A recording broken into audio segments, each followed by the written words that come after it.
Yes, I said it. If you are a person that just chases after happiness, then I believe you are a dumb person. Allow me to explain why.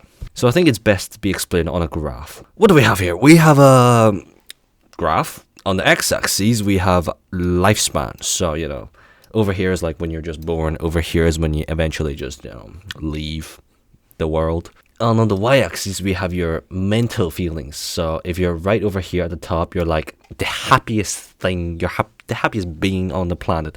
I don't know how you could be up here all the time. Probably, actually, I do know. You have to be having happy grass for the entirety of your life for you to be this happy this whole time. So, probably not ideal. And on the other side of the spectrum, we have KYS, which is, you don't want to be at this point either. So what I think, the average person, right? The average person, let me find a different color. The average person is going to be somewhere like in this box for the majority of his life, okay? So what does this mean? Say, for example, there's a guy called Joe, okay? He's born, and then he's like something like this. So, whoop, drop them to here, and then whoop, and then wee, and then whoop. Right, something like this, so something like that.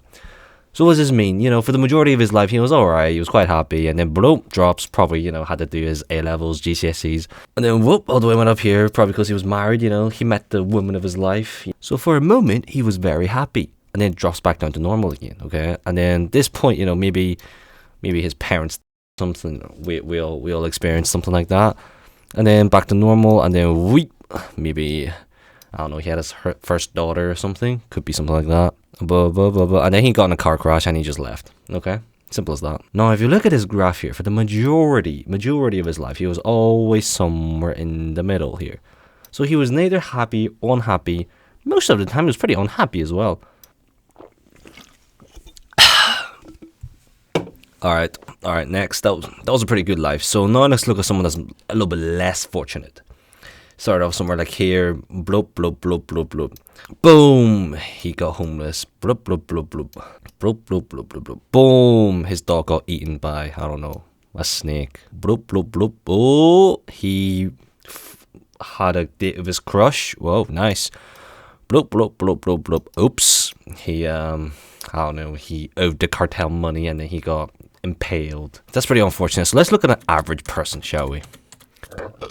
Listen, I'm no expert, but like an average person, probably like this, sometimes like this. Some happiness, some sadness, bloom, bloom, home, home, home, home, and then ends off right there. What I want to highlight is basically just this. I think for an average person in life, most of the time, they're neither happy or not happy. They're just in the middle, simply existing.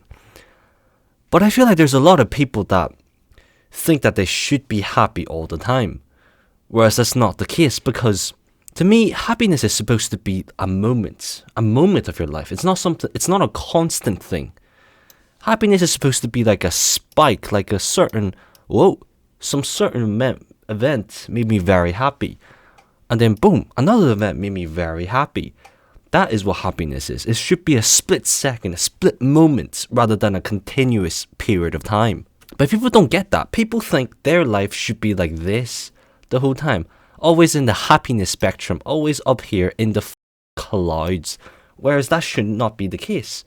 There are so many people that are sad purely by the fact that they are sad. Does that make sense?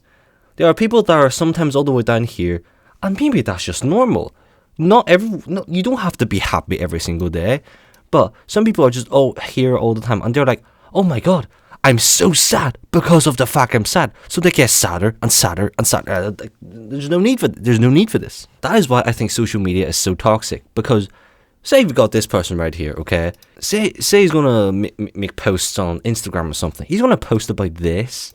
He's gonna post about this. He's not gonna post about neither of these. He's not gonna post stuff that happens here. He's obviously gonna post the key, the highlight of his life.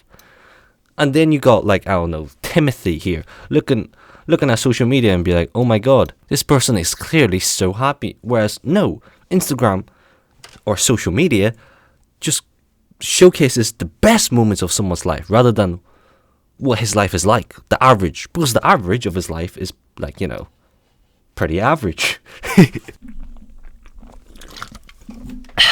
So what I'm trying to say here is you should learn to be happy even while you're sad.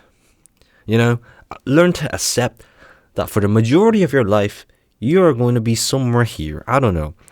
Because let's not be too optimistic here. Let's be a little bit pessimistic for a second. For the poor people like us, and to be fair, we're quite fortunate to be born in the first world country to begin with. But in a first world country, we're still a little bit poor. So for an average poor person, you're gonna be struggling down here in the middle all the time. So learning how to enjoy this section of your life is key. Because if you only chase for this part of your life, you're chasing for like 3 or 4 seconds worth of happiness in your life, and that's it. Now you should chase to appreciate all of this part of your life. Appreciate this. You got here. What did I say this was? This was like getting married or something, and this was having your kid. Yeah, you getting married meant that you spend years improving yourself. You spend years. Yeah, and having a kid here means that you spend years perfecting your skills to have that kid. So you should always enjoy the build up to it as well. Yes, that's what I was going to say. The build up, the build up to it. You don't want to just appreciate the climax, right? You should appreciate yes, that's what I'm trying to say. Let's try to imagine life was just, okay? You don't want to just chase for the climax. You want to chase for the entire build up.